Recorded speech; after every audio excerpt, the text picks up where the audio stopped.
Hola, bienvenidos a Cipre en Diálogo. Yo soy Nancy Rodríguez. Yo soy la psicóloga Cintia Cirilo. Y ahora hemos estado en una serie de diferentes videos hablando sobre redes sociales y el vínculo que tiene con la psicología. Y para esto hemos estado en los últimos videos hablando, o más bien reflexionando sobre respuestas que nos han dado algunos colegas sobre el impacto que tienen las redes sociales en su práctica clínica. Para ser más específico, en este video vamos a hablarles sobre lo que nos respondieron cuando les preguntamos si tenían algún comentario o reflexión que quisieran compartir acerca del uso de redes sociales y cómo esto influye en su práctica clínica. Así es. Estas preguntas se las hicimos a través de una encuesta en internet y así fue como obtuvimos las respuestas de los psicólogos. La primera respuesta que nos dieron dice: las redes sociales no pueden limitarse del todo, creo que es una palabra importante, y es necesario que las personas entiendan el rol que éstas tienen en su propia vida psíquica para que sea una herramienta para sus propios objetivos.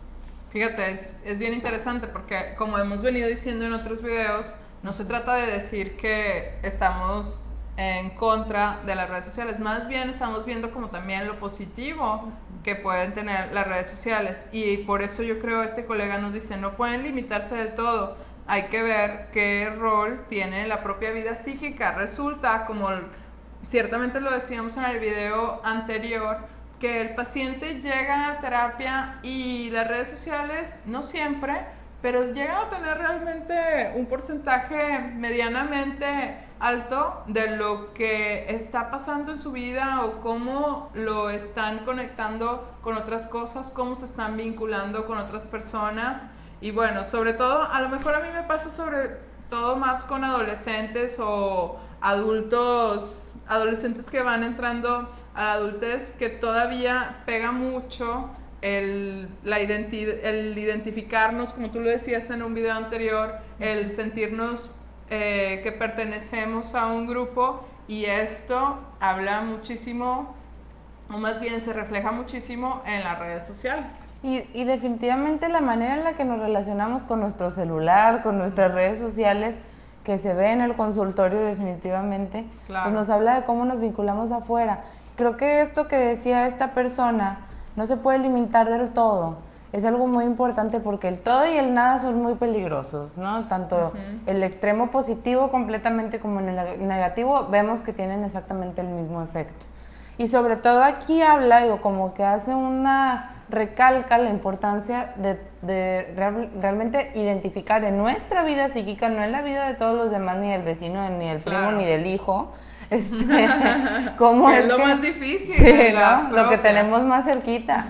¿De qué manera es que está operando este tipo de vinculación con las redes sociales o con estos medios en nuestra vida psíquica? Porque a veces pasan muy desapercibidos, ¿no? Sí. Uno dice, yo realmente estoy muy al pendiente, estoy muy relacionada con la familia, pero realmente la persona a veces no se da cuenta que pasa muchísimo tiempo checando el celular. Sí, o que cuando se habla de alguna cuestión importante, lo primero que uno hace es checar el celular. O cuando está uno en el elevador o esperando, en cualquier momento incómodo, lo primero que hacemos es agarrar el teléfono, ¿no? Y esas cosas muy, muy sutiles, que ahí es como vamos viendo nuestra vida psíquica. Sí, me hace pensar en esa tolerancia que tenemos ante el aburrirnos, que a final de cuentas sería entrar en otro tema, pero me parece interesante pensar en que si nos damos oportunidad de aburrirnos, entonces estamos dándonos oportunidad también de crear. Estamos ante esa parte de no tenerlo todo, que de repente dices, estoy aburrida.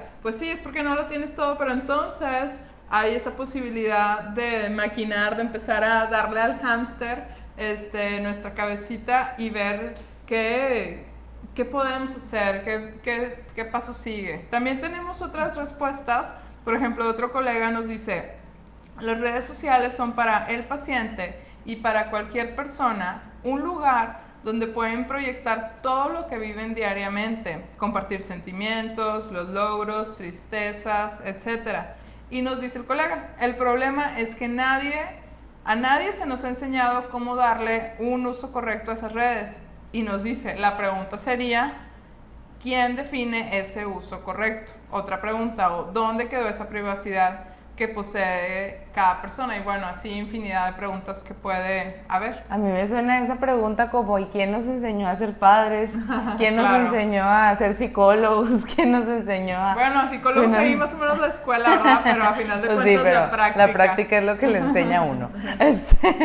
Pero realmente creo que la manera en la que vamos aprendiendo, yo creo que sí nos enseñan a vincularnos, ¿no? En estos momentos tan, a lo mejor de cuando éramos tan chicos, desde ahí nos van enseñando cómo vincularnos y por efecto nos enseñan cómo usar las redes sociales. Sí. El hecho de que, por ejemplo, que tú no te acerques con un desconocido y lo abraces, creo que pudiera asemejarse a cómo es el uso de redes sociales. Hasta dónde voy poniendo yo mis límites. El hecho de que usemos cierta ropa en ciertas situaciones y cierta ropa en otra, nos pone un límite, igual que debería de ser en las redes sociales. Son estos límites, porque a veces el uso de la red social nos da un sentimiento de que no es real, pero Sí. realmente sí es real, aunque suene...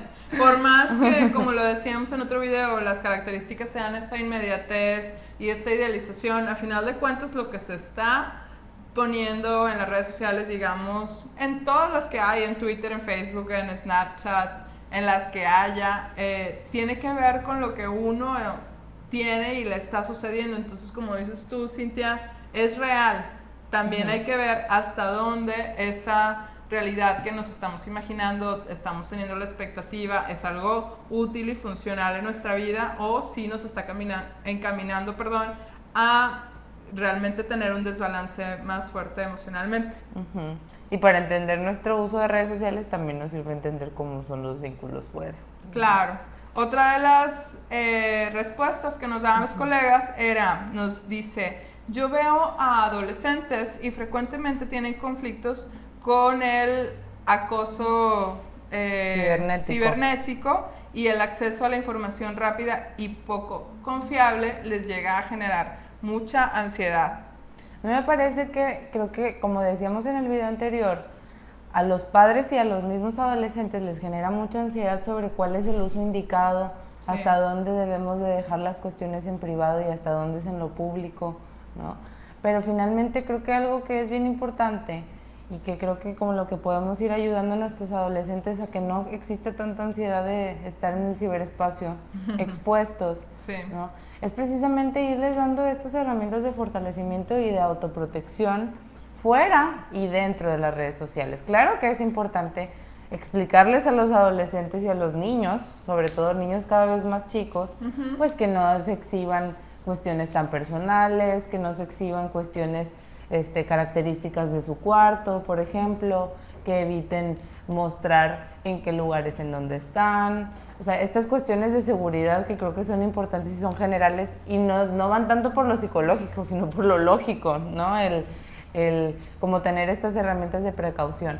Pero para la cuestión del bullying o de la cuestión del ciberacoso, creo que así como esas herramientas que se proveen para los niños que están jugando en el recreo y que se provean de estas autodefensas, también estas mismas defensas funcionan para la red social. Sí, yo creo que es interesante cómo lo planteas, Cintia, en donde los padres o en sí cualquier persona no tendríamos por qué sentir tanta diferencia entre lo que sucede en la vida, en el afuera y en el adentro de las redes sociales. A final de cuentas, es cómo nos vinculamos en el afuera también se va a reflejar, pero también, hablando de límites, cómo estamos poniendo límites en el afuera, a final de cuentas va a darnos la posibilidad de también saber hasta dónde debemos de exponernos o no, hasta dónde debemos de compartir, hasta dónde es necesario, como les decía ahorita, compartir lo que está sucediendo. Habrá otros grupos, otras redes sociales y no exactamente hablando de lo que implica internet, sino afuera,